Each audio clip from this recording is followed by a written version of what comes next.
মোটাপন ও diabetes আজকাল দিনে একটি কমন শব্দ,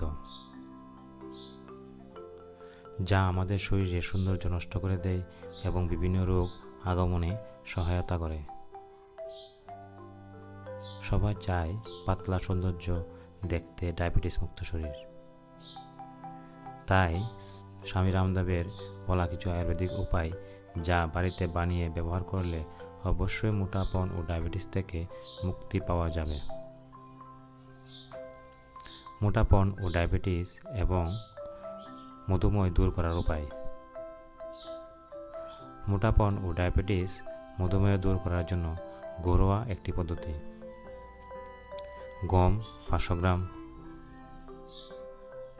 বাজরা 500 গ্রাম, চাল 500 গ্রাম,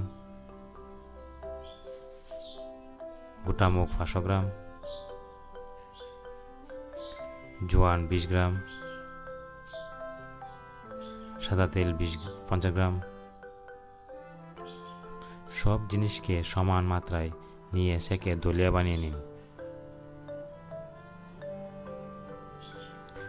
আবশ্যক অনুসারে প্রায় 50 গ্রাম দলিয়াকে 40 গ্রাম জলে স্বাদ অনুসারে সবজি এবং হালকা লবণ মিশিয়ে নিন।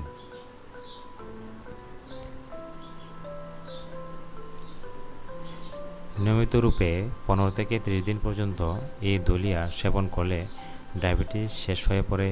মোটাপন পীড়িত হৃদরোগী এই দলিয়া নিয়মিত সেবন করে নিজের শরীরের ওজন কম করতে পারেন। ভিডিওটি ভালো লাগলে অবশ্যই লাইক, শেয়ার ও সাবস্ক্রাইব করুন। ধন্যবাদ।